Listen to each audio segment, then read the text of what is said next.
नाथ नारायण वासुदेवं हरि ओम।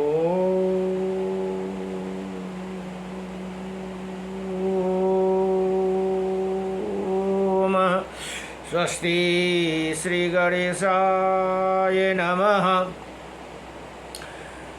ओम श्री सरस्वती नमः।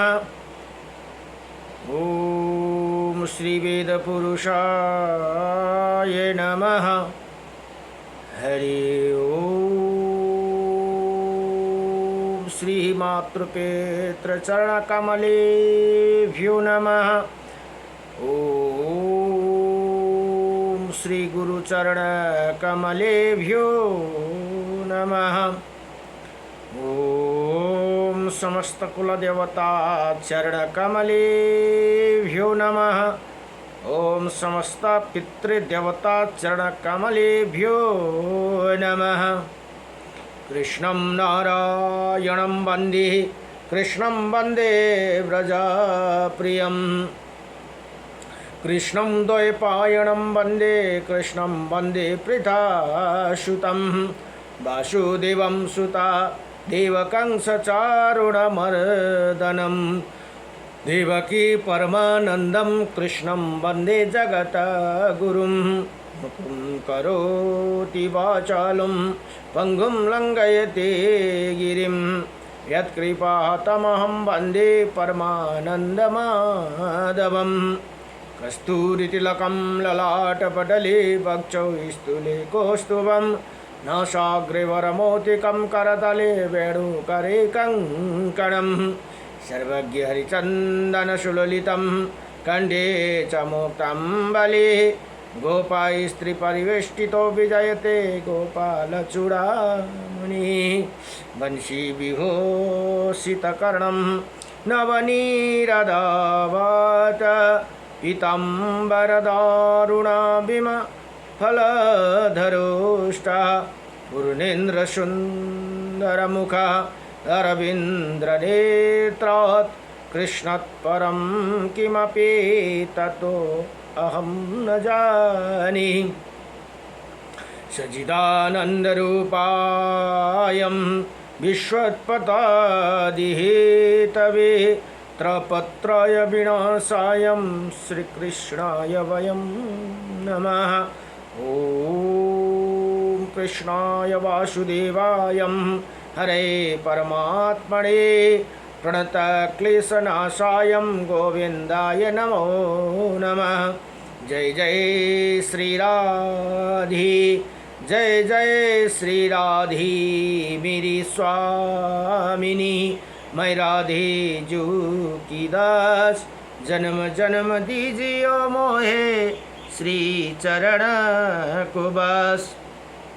जन्म जन्म दीजियो मोहे श्री वृंदावन को बस। जय जय राधारमण हरि जय जय नवल किशोर। जय जय गोपी चितचोर प्रभु जय जय माखन चोर। जन्म जन्म दीजियो मोहे श्री चरण को बस। जन्म जन्म दीजियो मोहे श्री वृंदावन को बस। नारायणं नमस्कृत्यं नरं चैव नरोत्तमं। देवीं सरस्वतीं व्यासं ततो जयमुदीरयेत्। ओं श्री परमात्मने नमः। ओम गुरुर्ब्रह्मा गुरुर्विष्णुः गुरुदेव महेश्वरः। गुरुर्साक्षात् परं ब्रह्म तस्मै श्री गुरुदेव नमः। अखण्डमण्डलकारकं व्यक्तयेनं चराचरं तत्पदं दर्शितं येनं तस्मै श्री गुरवे नमः। हरि ओम।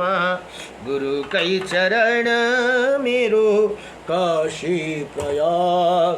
सदा चरण को बास मिलो। सदा चरण को बास मिलो। ब्रज रस को मुरली धुन त्यो मनमा सदा मेरो।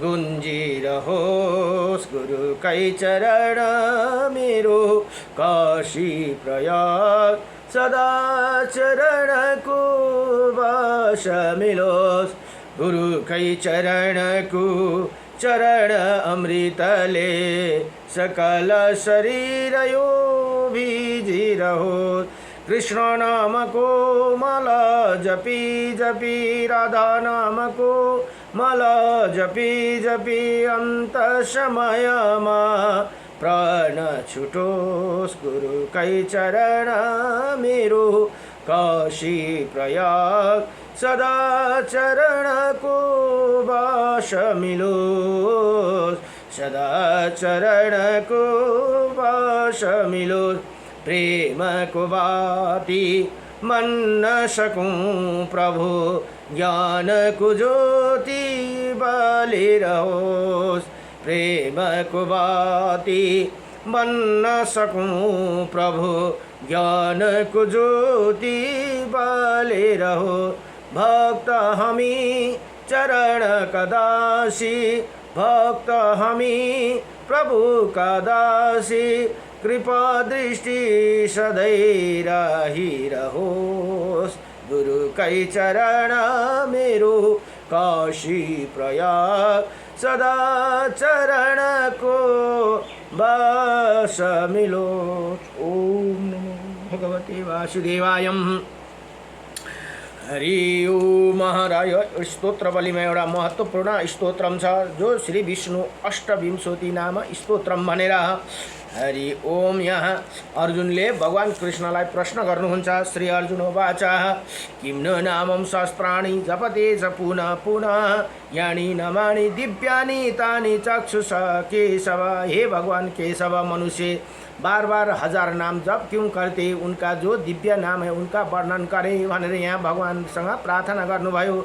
अब भगवान श्री कृष्ण भन्नु श्री भगवान उवाच मत्सं कुर्मं वराहं च वामनं च जनार्दनं गोविन्दं पुण्डरीकाक्षं माधवं मधुसूदनं पद्मनाभं शास्त्राक्षं वनमालिहलायुधं गोवर्धनं हरिकेशव वैकुण्ठं पुरुषोत्तमं विश्वरूपं वासुदेवं रामनारायणं हरिं दामोदरं श्रीधरं च वेदंगं गणरोध्वजं अनन्तकृष्ण गोपालं जपते नास्ति पातकम। यी 28 नाम छन्। गावं कोटि प्रदनस्यम अश्वमेधस्य च कन्यादानं शास्त्रणं फलं प्राप्नोति मानव अमावास्यया वा पूर्णिमास्यम् एकदशं तथैव च सन्ध्याकाले स्मरे नित्यं प्रातःकाले तथैव च मध्याह्ने च जपे नित्यं सबै पाप प्रमोच्यते।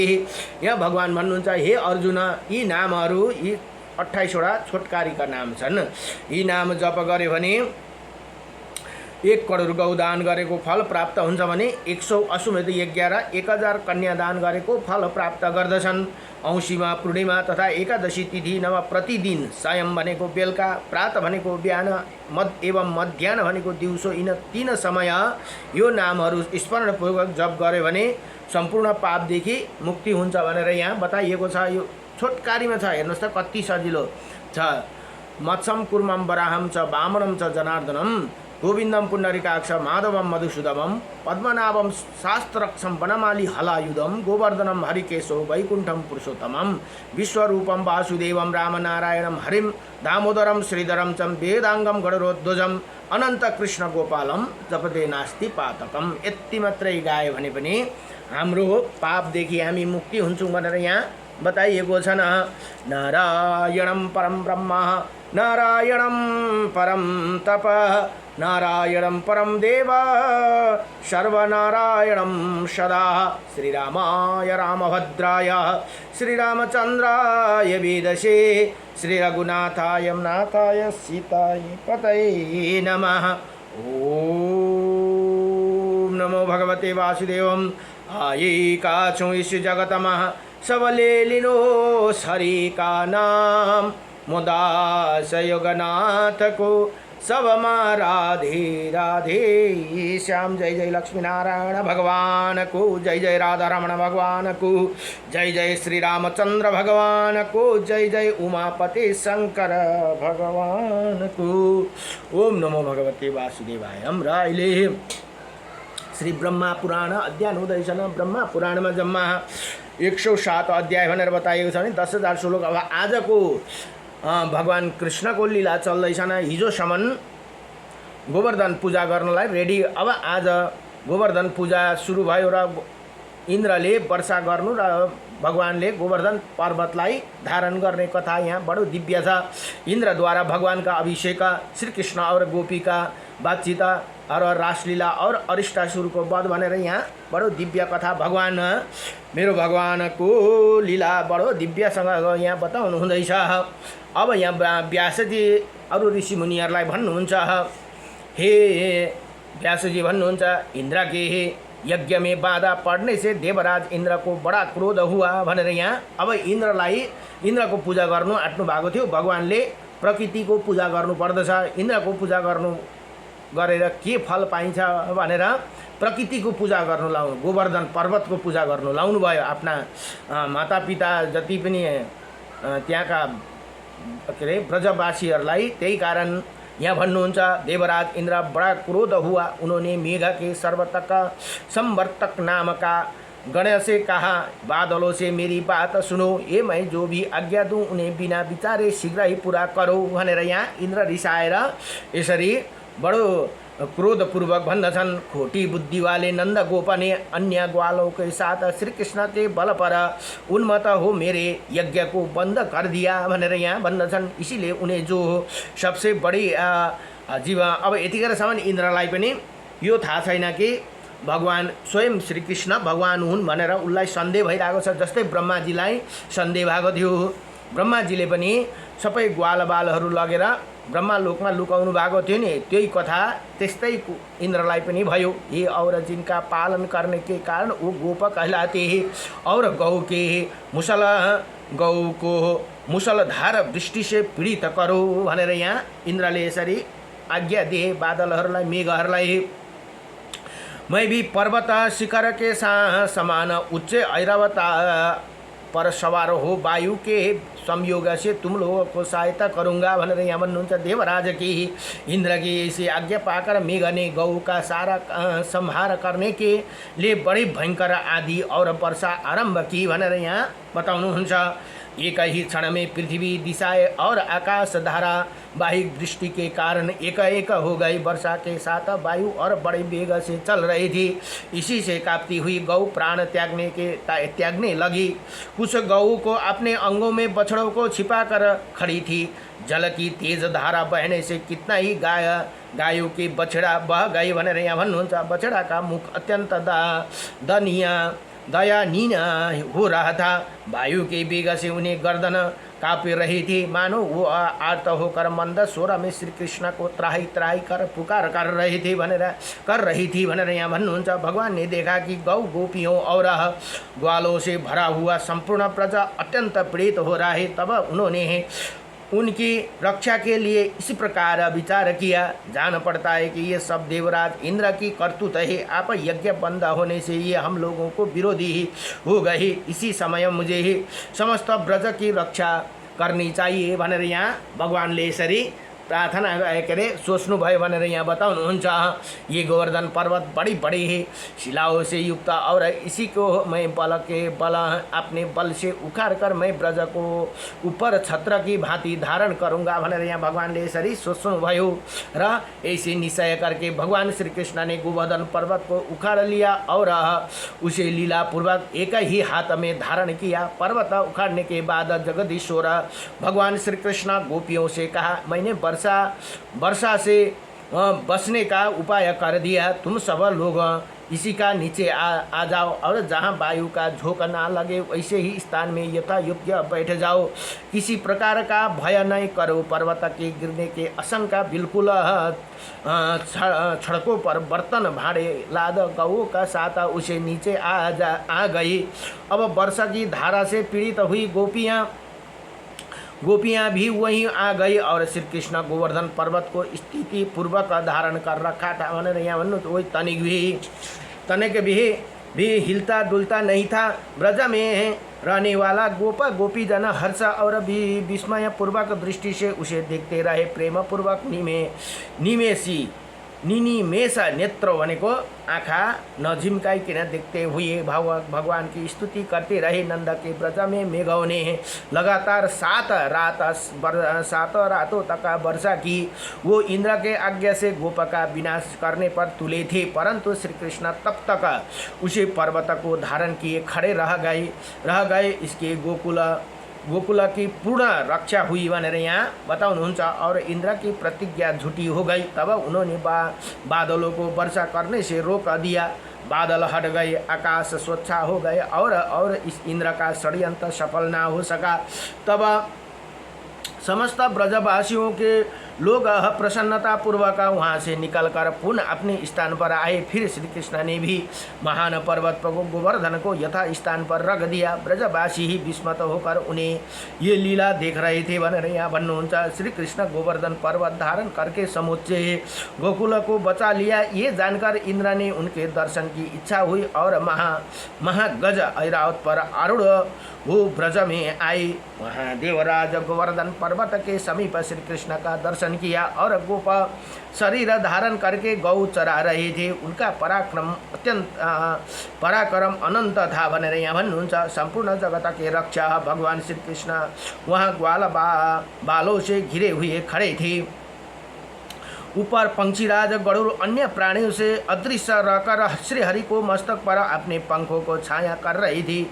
यही देखकर इंद्र एकांत में ऐरावत हाथी से उतरे और प्रेम से एक टक देखते हुए भगवान मधुसूदन से मुस्कुराते हुए बोले, हे महाभाव श्री कृष्ण, मैंने आपको समीप जिस कार्य के लिए आया हूँ उसे सुनिए। मेरे प्रति कोई अन्यथा विचार नहीं करना चाहिए। परमेश्वर आप ही संपूर्ण जगत के आधार है और पृथ्वी का भार उतारने के लिए भूतल पर अवतीर्ण हुए हैं। मेरे यज्ञ बंद होने से मेरे मन में विरोध जाग उठा था भनेर यहाँ अब इन्द्रले बडो दिव्यसँगले माफ माग्दछन् भगवानसँग। और मैंने गोकुला का नाश करने के लिए बड़े बड़े मेघ को वर्षा करने की आज्ञा दे दी थी। उन्होंने ही ये संहार मचाया है।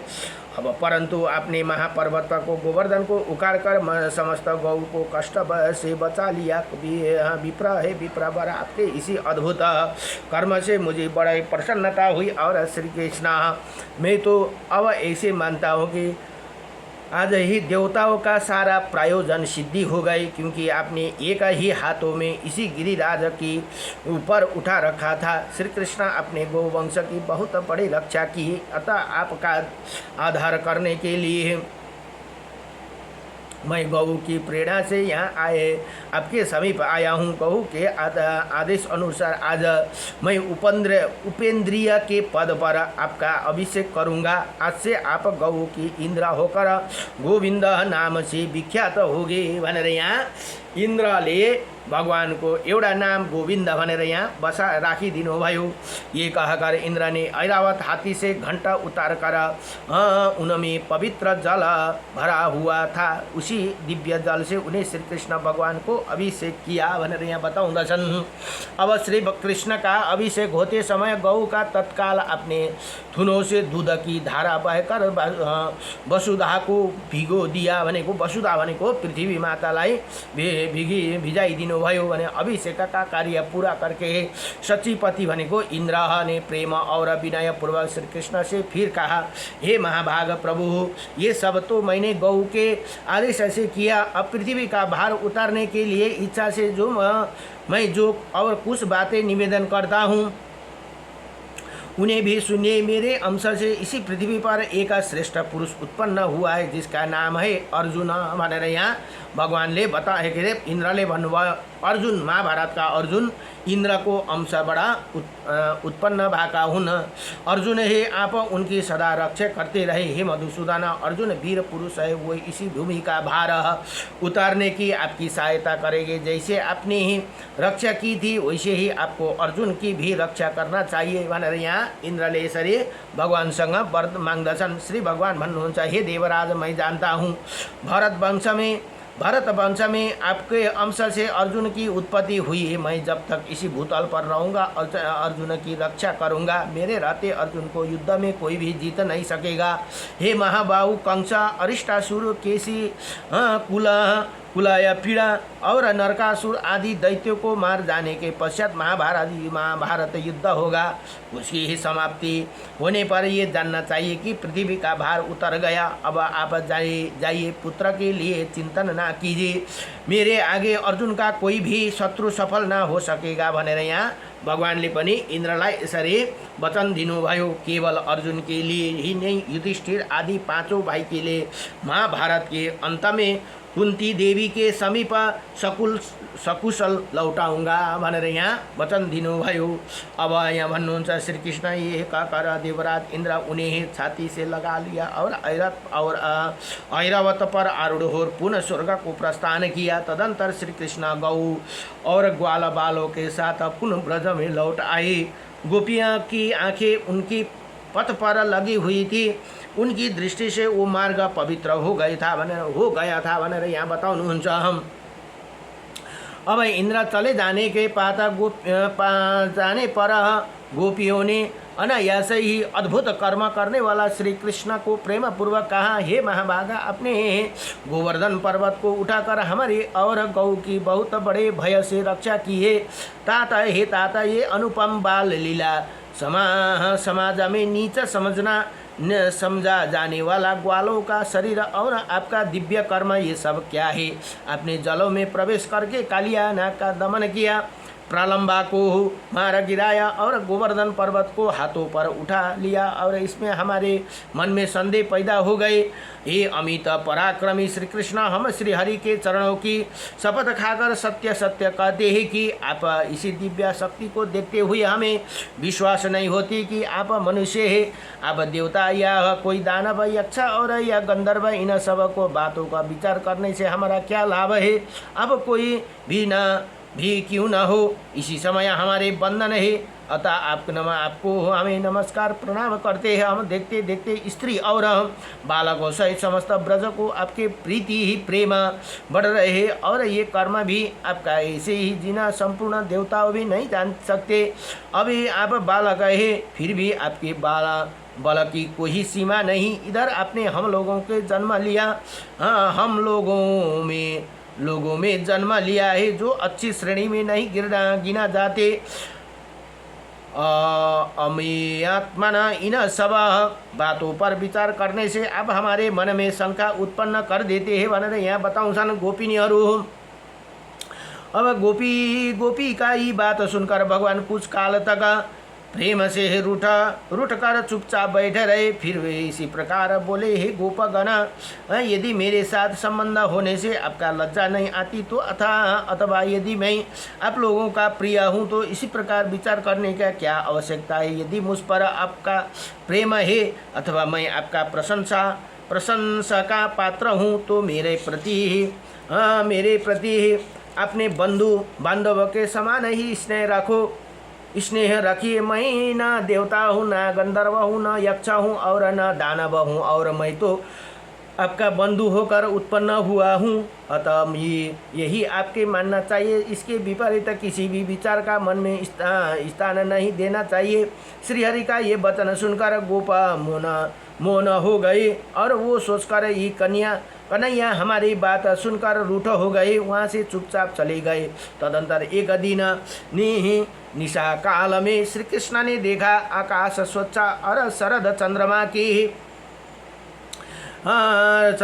चंद्रमा की मनोरम चांदनी चारों ओर फैलती कुमुदिनी खिली हुई, जिसका अमोदमय सुगंध में संपूर्ण दिशा महक रही थी। वनों में सब और भंवरे गूंज रहे थे, जिसे वो वन श्रेणी अत्यंत मनोहराणी जान पड़ती थी। प्रकृति ये नैसिंगर शोभा देखकर उन्हें गोपियों के साथ रास करने का विचार किया। अब श्री कृष्ण ने अत्यंत मधुर स्वर में संगीत की मधुर तान छेड़ दी, जो विनीताओं को बहुत ही प्रिय थी। भन्नुहुन्छ गीतों की मनोरम धुनी सुनकर गोपियाँ घर छोड़कर निकल पड़े और उन्हें उतावले के साथ उसी स्थान पर आ पहुँचे जहाँ मधुसूदन मुरली बजा रहे थे। वहाँ आकर कोई गोप तो गोपी तो उनमें स्वर स्वर स्वर में स्वर मिलाकर धीरे धीरे गाने लगी। कोई ध्यान देकर सुनती हुई मन ही मन भगवान का स्मरण करने लगे। कोई श्री कृष्ण कृष्ण कहकर लजा गई, कोई प्रेम प्रेम बंधन होकर प्रेमानंद होकर लज्जा की तिलांजलि दी उनके बगल में खड़ी हो गई। कोई गोपी बाहर गुरुजन को खड़ा देकर घर के भीतर रह गई और नेत्र बंद करके तन्मय हो गोविंद का ध्यान करने लगे। गोपियों से घिरे हुए श्री भगवान श्री कृष्ण का रासलीला का रस साधन करने के उत्सुक थे। उसी उन्होंने शरतकालीन चंद्रमा के ज्योति स्नान के अत्यंत मनोरम प्रतीत होने वाली उसी रजनी का संपूर्ण क्रिया रास आरंभ करके उसे गौरव प्रदान किया भनेर यहाँ बताउनुहुन्छ। अच्छा, अब यो रासलीला भनेर हामीले बुझ्दैनौँ नि। रासलीलालाई हामीले अर्को गलत तरिकाले हामीले अर्थ लगाउँछौँ। तर रासलीला भनेको चाहिँ के भन्दा आत्मा र जीवात्माको मिलन, भगवान र आत्माको मिलनलाई चाहिँ रासलीला भनिन्छ है। आत्मा र जीवात्मासँग को मिलनलाई नै रासलीला भनेर भनिन्छ। जो ती गोपीहरू मामूली गोपी थिएनन्, उहाँहरू त वेदका ऋचाहरू हुन्। उहाँहरूले पति रूपमा उहाँलाई भज्दथे, तर त्यही पति रूपमै प्राप्त गर्नका लागि उहाँहरू गोपीहरूले त्यसरी लीला गरेको भनेर भागवतमा बडो दिव्यसँगले बताइएको छ यसको विषयमा। अब मान्छेले भन्छन् एउटा रासलीला गर्यो भनेर, तर त्यो रासलीलाको अर्थ हामीले बुझ्नुपर्छ। आत्मा र परमात्माको मिलनलाई नै रासलीला भनेर भनिन्छ। आत्मा र परमात्माको मिलन, भगवान परमात्मा हुनुभयो भने हामीहरू जीव आत्मा हुँ। त्यसले गर्दा आत्मा र परमात्माको जुन मिलनलाई नै रासलीला भनेर बताइएको छ। यो रासलीला गलत कामना लीला होइन। यहाँ भन्नुहुन्छ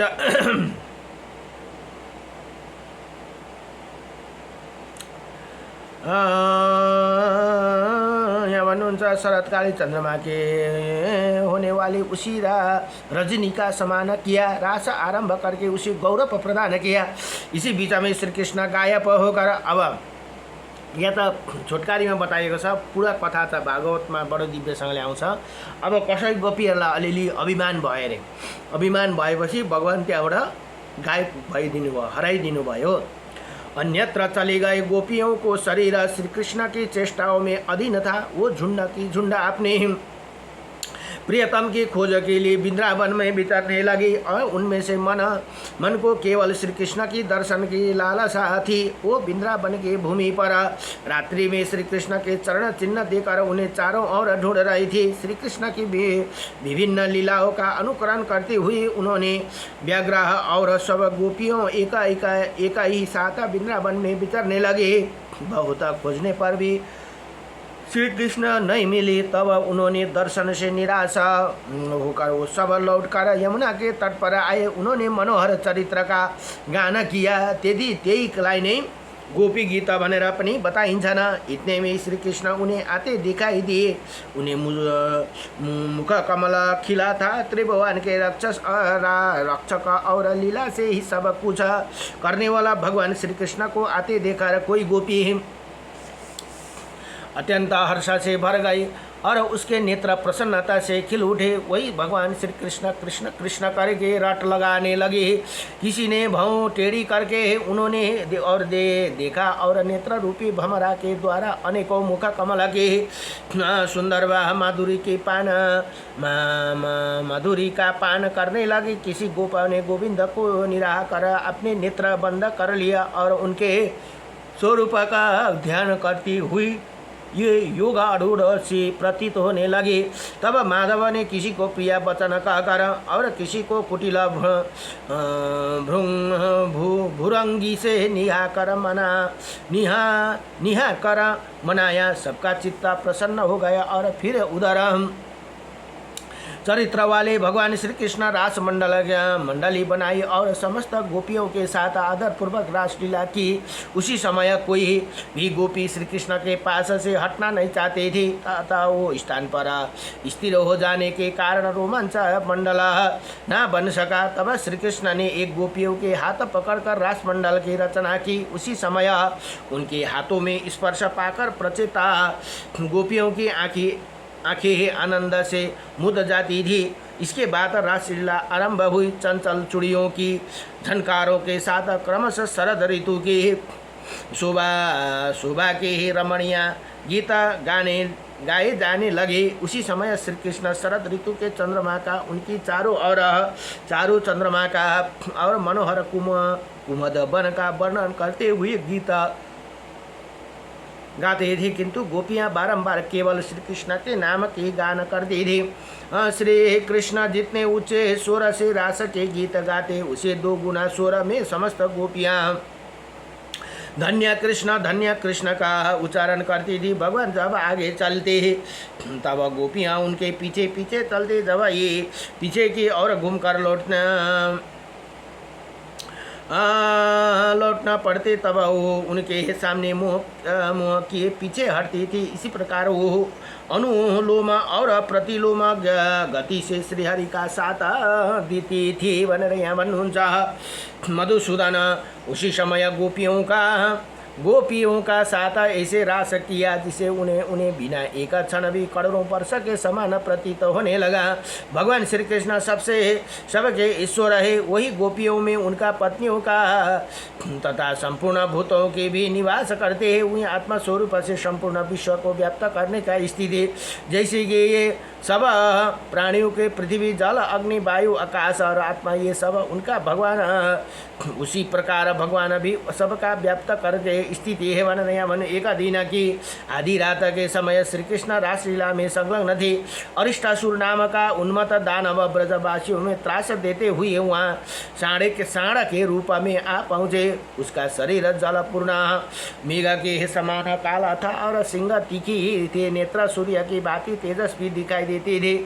वही अपने खुरों के अग्रभाग से पृथ्वी को दृढ़ कर किए डालता था और दांता पिसता हुआ अपने दोनों होठ को 12 जीवा के चटता था। उसके कंधों में गांठों अत्यंत कठोर थी और उसे क्रोध के मारे अपने पूछ ऊपर उठाई रहते थे और गर्दन लंबी, मुख विशाल था। वृक्षों को टक्कर देने के लिए कारण उसके ललाटों में घाव के कई चिन्ह थे। सांड का रूप धारण करके दैत्य गौ के गर्भ गिरा देते थे और सबका बड़े वेग से मारता हुआ सदा वन में घुमा करता था। उसके नेत्र बड़े भयंकर थे। उसे देखकर गोपा और गोपांगना अत्यंत भय से व्याकुल हो उठी और श्री कृष्ण कृष्ण पुकारने लगे। उनका आर्तनाद सुनकर श्री कृष्ण ने ताल ठोकते हुए हिंसा सिंह के समान गर्जन की। तब वो शब्द सुनकर दुरात्मा वृषावासुर श्री कृष्ण के और दौड़ पड़े। उसकी आंखें श्री कृष्ण के पेट की और लगी थी और उन्होंने सीधे में उन्हें से सिंहों की अग्रभाग कर रखा था। उसी महाबली दैत्य आते देखकर भगवान श्री कृष्ण ने अवहेलना पूर्वक हंसने लगे और अपने स्थान में तिल भर जो पीछे ना हटे। जो दैत्य समीप आए और मधुसूदन झन उसके दोनों सिंह पकड़ लिया और अपने घुटनों से उसकी कोख में प्रहार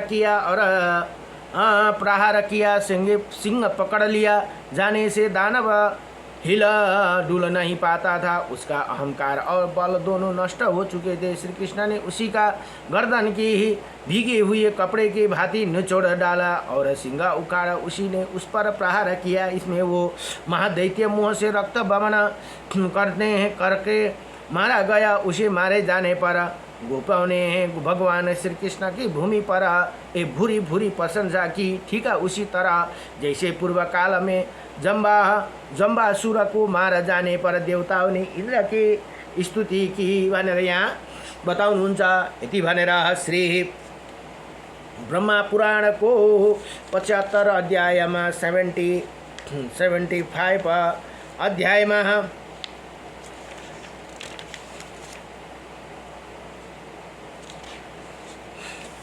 इंद्र द्वारा भगवान का अभिषेक, श्री कृष्ण और गोपियों का बातचीत, रासलीला और अरिष्टासुर का वध का वर्णन यह पूरा भयो। नमो भगवते वासुदेवाय कृष्णाय वासुदेवाय हरे परमात्मने नमः।